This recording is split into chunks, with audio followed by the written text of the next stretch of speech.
Olá, pessoal. Retornando às aulas agora, após esse período de descanso que nós tivemos, né?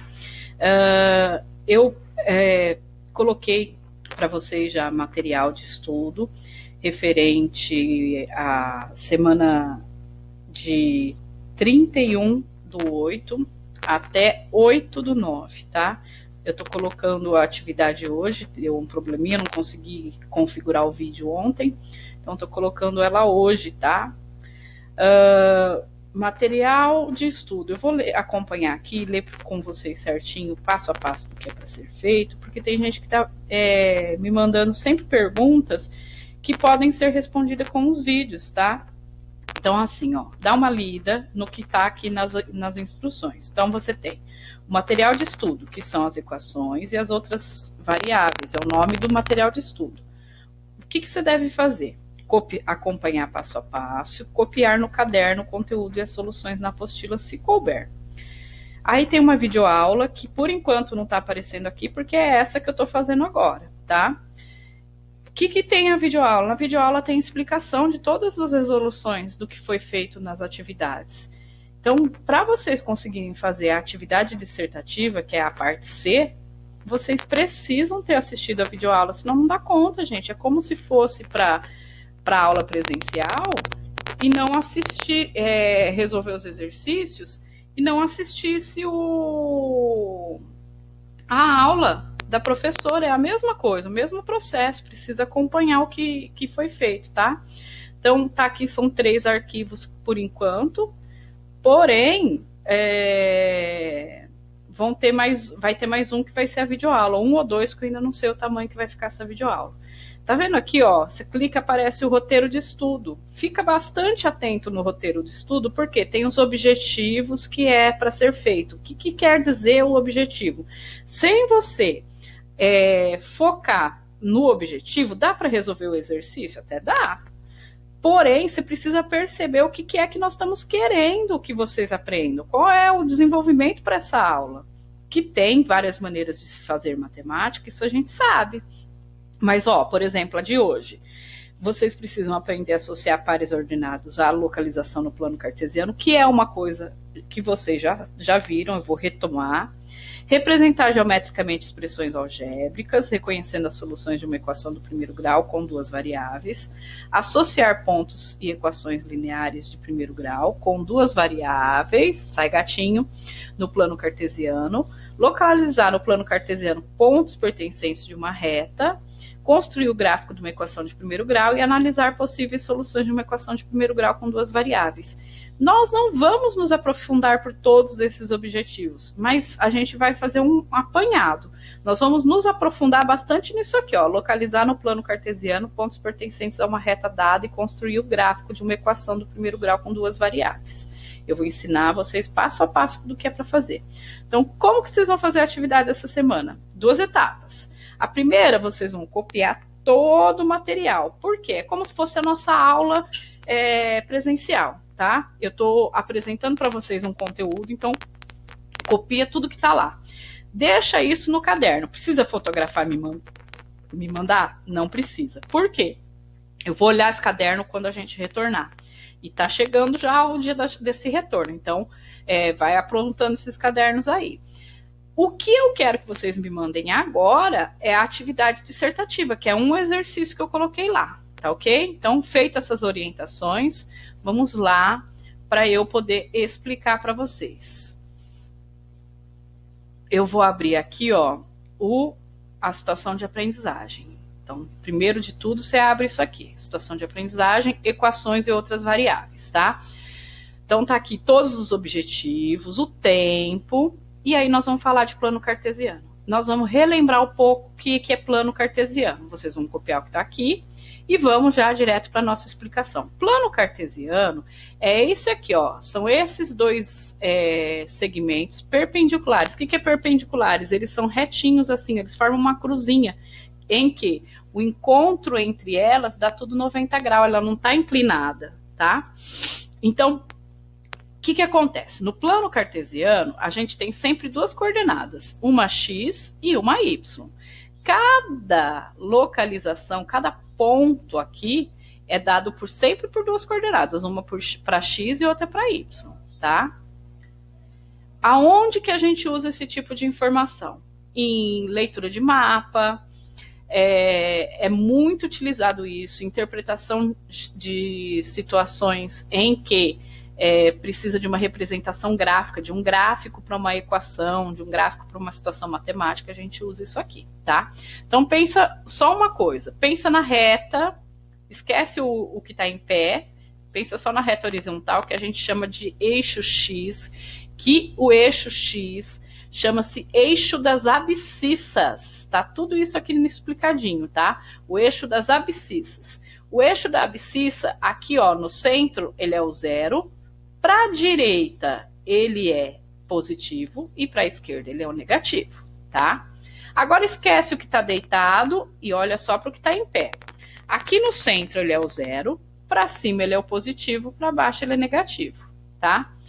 Uma coisa importante, todos os pares ordenados que a gente trabalhar, eles são sempre nessa ordem, x e y, onde x é o primeiro valor que eu acho, ou seja, está lançado aqui na horizontal, e y é o segundo valor que eu acho e está sempre lançado aqui na vertical, tá? Então aqui eu tenho alguns exemplos para vocês. Eu vou fazer algumas representações no quadro já, mas por enquanto eu estou explicando aqui na matéria, no material de estudo, então dá uma olhada aqui junto comigo. Eu tenho o ponto A, que é a coordenada x igual a 4 e y igual a 7. Como que eu faço para localizar? Ó, eu tenho essa folha quadriculada, toda ela tem que ser milimetricamente do mesmo tamanho. Se aqui eu uso meio centímetro, na horizontal, na vertical também eu tenho que usar meio centímetro, tá? Para cada espaço. Ah, eu vou usar um espaço maior, vou usar 1. Tá, só que você tem que usar o mesmo para o outro eixo. Então vamos lá, x igual a 4 e y igual a 7. Então você vem aqui e marca 1, 2, 3, 4. Pontilhadinho, vai passar por aqui em algum lugar, mas não é qualquer lugar.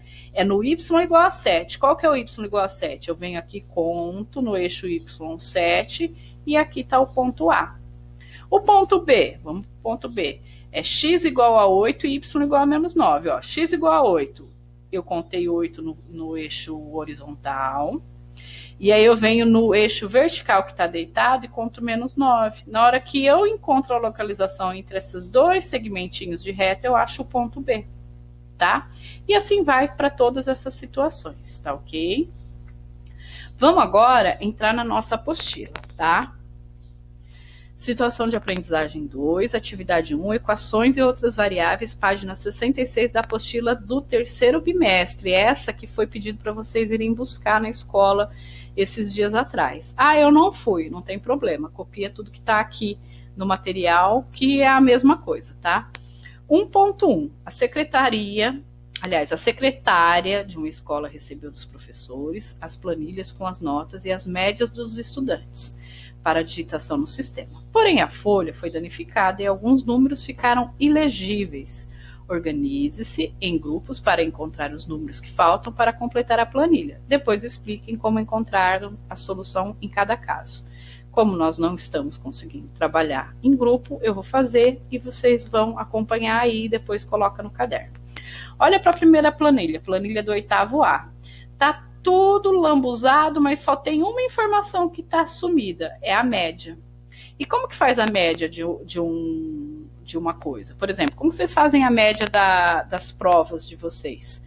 A gente pega a média do bimestre. A gente pega todas as atividades, soma e divide pela quantidade de atividades. Vamos supor que eu dei 3 atividades valendo 10. Eu somo as 3 e divido por 3. Não é? As 3 notas. O que acontece aqui nesse caso? Nesse caso, vai fazer a média dos alunos. Então, eu tenho aqui, ó, 2 alunos tiraram 2, 15 tiraram 7,5, 1 tirou 9,5, 2 tirou 4,5, 2 tirou 10, 4 tirou 5, 6 tirou 6, 3 tirou 9 e 7 tirou 8. O que eu tenho que fazer? A média é a quantidade feita pela divisão da quantidade de alunos que eu tenho aqui, ó. Todos esses alunos aqui somados, todos eles vão dar 42 alunos. Então, o que eu tenho que fazer? Eu pego a primeira, 2 vezes 2. A segunda, 15 vezes 7,5. Depois, 1 vezes 9,5. 2 vezes 4,5. E assim vai. Quando eu fizer todo o lançamento das informações, o que vai acontecer? Eu vou ter essa expressão que está aqui. E nessa expressão eu tenho multiplicação e soma. O que eu faço primeiro? Multiplico. Multiplico e depois venho somando, vai dar em cima 294 dividido por 42. Quando eu fizer essa divisão, eu chego que a média é 7. Então, na planilha do oitavo A, nós temos que a média da turma é igual a 7. Agora, olha assim, a planilha do oitavo B, o que está sumido? Este valor aqui, ó. Quantos alunos tiraram 4? Aliás, quantos alunos tiraram essa nota? 4, mas eu não sei qual nota é. O que eu vou fazer? Eu vou colocar tudo na planilha, ó. 4 vezes 5, 2 vezes 1, 7 vezes 6,5 e 4 vezes essa nota aqui que eu não sei qual é. Se eu não sei qual é, eu posso pôr uma letra, eu vou pôr X. Mais 13 vezes 7, mais 3 vezes 3,3, mais 6 vezes 9, mais 1 vezes 10. O que vai acontecer, turminha? Vai acontecer que tudo isso, dividido pela quantidade de alunos, que quando eu somo aqui, dá 40 alunos, tem que dar o quê? Tem que dar a média, que é 6,63. E o que acontece? Do mesmo jeito do exercício anterior, eu não vim multiplicando primeiro para depois somar? Aqui também. Quando eu faço isso, o que vai acontecer? Vai chegar em números e vai chegar no 4 vezes x, que é uma parte literal. Eu não posso juntar a letra com os números que eu tiver. Então, vai ficar 4 vezes x mais 232,4 dividido por 40. O que isso lembra pra gente? Isso lembra pra gente uma equação, não é? E aí eu posso resolver do jeitinho que eu quiser. Qual o jeito que eu posso fazer? Vou aconselhar vocês do jeito mais fácil, que vocês adoram, que é multiplicar em cruz. Se não tem nada aqui, é 1, lembra? Então, vai ficar 4x mais 232,4 igual a 40 vezes 6,63. Fiquei com uma equação. O que eu vou fazer? Isolar x de um lado, o número do outro. Fazendo todo o processo de isolar o x do lado e o número do outro, eu vou chegar que x vale 8,2. Então, quer dizer o quê? Aqueles 4 alunos, que nota que eles tiraram? Eles tiraram 8,2, tá?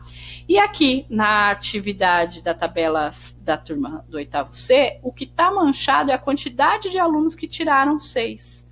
Então, o que eu posso fazer? Do mesmo jeito que o anterior, só que aqui, ó, na hora de somar, não é 6 vezes x, é x vezes 6. Eu não sei quantos alunos tiraram 6. E aí o que vai acontecer? Igualzinho ao anterior. Vai chegar numa expressão algébrica. Ah, tá. Tem um detalhe importante. O número de alunos, eu não vou ter o total. Então, eu vou ter que fazer esses números que não estão borrados, somados, mais x. Então, o denominador da nossa equação aqui vai ser 32 mais x. Vai ser uma outra parte literal. E aí, o que vai acontecer? Eu passo o 7,2 multiplicando tudo que está aqui embaixo e passo 6x mais 234 multiplicando 1. O que vai acontecer? 6x mais 234 não vai mexer. Só que quando eu faço 7,2 vezes 32 vezes x, vai dar uma alteração. E eu vou chegar no seguinte: 7,2x menos 6x igual a 234 menos 230. Por quê? Eu fiz aquele processo. Número de um lado, letra do outro. Sempre esse processo a gente vai precisar fazer. Daqui a pouco eu vou para o quadro e explico alguns exemplos, tá? Então, eu cheguei que x vale 3, ok? Tá, vamos para o próximo exemplo. O exemplo 1.2. O oitavo ano D é uma turma com 37 estudantes. E qual poderia ser o número de meninos? Organize todas as possibilidades em uma tabela, depois escreva uma expressão algébrica que traduza esse problema e explique o procedimento para resolvê-lo. Então, vamos lá, ó.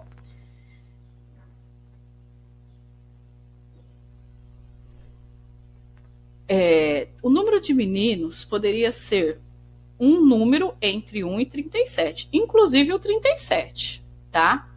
Por quê? Qualquer situação pode ser possível. Por exemplo, se eu não tiver nenhuma menina e todo mundo for menino, é uma situação.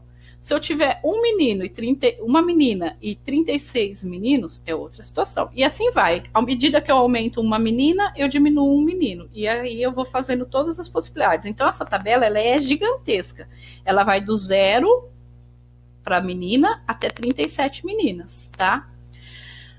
E aí, o que ele está pedindo? Para a gente, depois que fazer a tabela, escrever a expressão algébrica que traduz esse problema. Então, vamos dar letras para cada termo. Vamos chamar de N o número de meninas e de P o número de meninos, ok? Tá. Como que eu encontro o número de meninos? Eu vou fazer sempre do seguinte modo. Eu coloco que o número de meninos é o total da sala menos o número de meninas, não é? Então, olha aqui a expressão. P é igual a 37 menos N. Pensa no que eu estou fazendo. Eu não estou entendendo nada do que você está fazendo, pessoal. Primeiro, eu estou pensando na expressão numa forma, na linguagem materna. Quer ver? Vou colocar aqui na tela para vocês verem. Como que eu encontro o número de meninos? Eu vou colocar aqui, meninos. Para eu encontrar o número de meninos, o que eu vou fazer? Eu pego o total da sala e tiro o número de meninas, não é? Seria assim que eu iria encontrar. Só que o que está acontecendo nesse caso aí? Ele deu letras para esses valores que a gente não conhece. Então, vamos lá. Se eu tenho letras para esses valores que a gente não conhece, vamos chamar. Lá no caso, ele está chamando de P, o número de meninos, e o número de meninas, ela está chamando de N. Então, vamos colocar aqui, que o total... Qual que é o total de alunos da sala? 37. Menos o número de meninas, que é N, não é? Então, a forma de achar o número de meninos, que é P, é fazer o quê? 37 menos N. Entenderam? Primeiro eu penso na linguagem materna, aí eu volto lá e transformo para a linguagem algébrica, tá? Vamos fazer o exercício 1.3, que ele está pedindo para vocês elaborarem um problema com duas incógnitas. Mas eu vou fazer com vocês, porque eu quero introduzir um raciocínio com vocês aí a respeito de problemas com duas incógnitas, com dois valores desconhecidos, tá? Vamos lá então, pessoal. Nós vamos adaptar essa questão e a gente vai construir conjuntamente um problema com dois valores desconhecidos. Esse problema que eu pus aqui no exemplo, ele é clássico. É o seguinte, num estacionamento há carros e motos, totalizando 14 veículos. Eu não disse quantos são os carros e quantos são as motos. Eu disse que no total de veículos ali eu tenho 14. Mas eu dou mais uma informação. O número de rodas que a gente tem no total, somando as rodas dos carros e as rodas das motos, é 48, tá? Quantos carros e quantas motos há nesse estacionamento? Aí ele pede para resolver o problema, então eu vou resolver com vocês usando lógica, tá? O que nós vamos fazer? Vamos pensar um caminho para resolver. Tem outros caminhos? Tem, mas vou introduzir com vocês esse raciocínio aqui. Se são 14 veículos, e se cada veículo tivesse duas rodas, ou seja, se todos os 14 veículos fossem motos, quantas rodas a gente teria? A gente teria 28 rodas, não é isso? Tá. Resolveria a situação? Atenderia as duas situações, que é a quantidade de veículos e a quantidade de rodas? Não. Então, quer dizer que está eliminada a possibilidade de ser todos motos dentro desse estacionamento, né? Vamos para a próxima etapa. O problema cita que são 48 rodas no total. Então, a gente pode substituir as motos por carro, até completarmos 48 rodas e 14 veículos. Então, vamos pensar. Se eu tenho 4 rodas em cada carro, vamos fazer 4 vezes 10. É um chute, eu estou chutando, é um raciocínio, eu estou tentando encaixar, é como se fosse joguinho de peças. 4 vezes 10. 4 vezes 10 dá 40 rodas. Ok, estamos dentro ainda, não concluí. Se eu jogar 4 motos, cada moto tem 2 rodas, não é? 4 vezes 2 dá 8. Beleza. O que aconteceu? Eu atingi o número de veículos, que é 10 com 4, 10 carros, 4 motos, dá quanto? 14, que é a quantidade de veículos que a gente quer nesse estacionamento. E vamos agora olhar se deu a quantidade de rodas. São 40 rodas de carro e 8 rodas de moto. Total 48. Bateu também? Bateu. Então o que eu fiz? Eu fui encaixando. Ah, mas dá trabalho para todas as situações fazerem isso. Tá. Então é esse o nosso foco a partir de agora. Nós vamos aprender a não só montar um problema com duas incógnitas, mas aprender a resolvê-lo. Que vamos devagar, porque o processo é gradativo. A gente não vai de uma hora para outra, já está aprendendo a resolver sem ter que ficar fazendo esses encaixes. A primeiro momento a gente fez um encaixe, tá? Então vamos agora pensar em pares ordenados, novamente igual o início da aula. A gente tem que construir uma folha de papel quadriculado, plano cartesiano e localizar os seguintes pontos. Então tá lá, A, que é menos 1 e 2. Então é x igual a menos 1 e y igual a 2. X igual a menos 1 tá para esquerda. Y igual a 2 está para cima. Encontrei a junção, aqui está o ponto A. Quero que vocês observem o ponto B. O ponto B tá x igual a 0 e y igual a 3. Se o x é igual a 0, ele não vai nem para lá nem para cá. Ele está bem aqui, ó, no centro. E o y igual a 3 está onde? Aqui em cima. Então, o ponto B ele está em cima do eixo y, tá? Vou pular o ponto C, vou para o ponto D agora. O ponto D é x igual a 3 e y igual a 0. Perceba que não é a mesma coordenada do ponto anterior.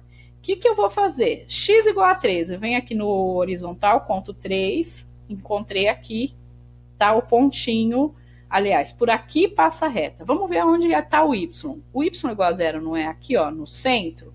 Então, aonde que juntou as duas coordenadas? Aqui, ó.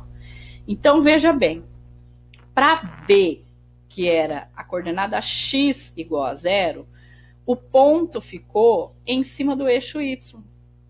E para D, que a coordenada era o y igual a 0, o ponto ficou em cima do outro eixo, do eixo x. Então, isso é uma coisa interessante de observar. Quando uma das coordenadas é nula, quer dizer que o ponto vai estar em cima do outro eixo, tá? Vamos supor, a coordenada x é nula, o ponto está em cima do eixo y. A coordenada y é nula, o ponto está em cima do eixo x. Vamos agora lá para o 2.2, que é justamente isso que ele pergunta. Localize os pontos e analise A e C. A localização foi a mesma? Ah, vamos olhar aqui o A e o C, ó. O A é menos 1 e 2 e o C é 2 e menos 1. Olha, C igual a 2 e Y igual a menos 1. Tá vendo que eles estão em lugares totalmente diferentes? Então, o que eu quero que vocês percebam? Que a localização não foi a mesma. O que a gente observa? Que a coordenada x do eixo do ponto A é igual à coordenada y do ponto C e vice-versa, né? E assim as outras. Isso não significa que se tratam dos mesmos pontos, tá? Por isso é muito importante saber que quando eu estou localizando pontos no plano cartesiano, o primeiro valor é sempre no eixo x e o segundo valor sempre no eixo y, tá? Aí a 2.3 é aquilo que eu acabei de explicar sobre uma das coordenadas serem 0. E aí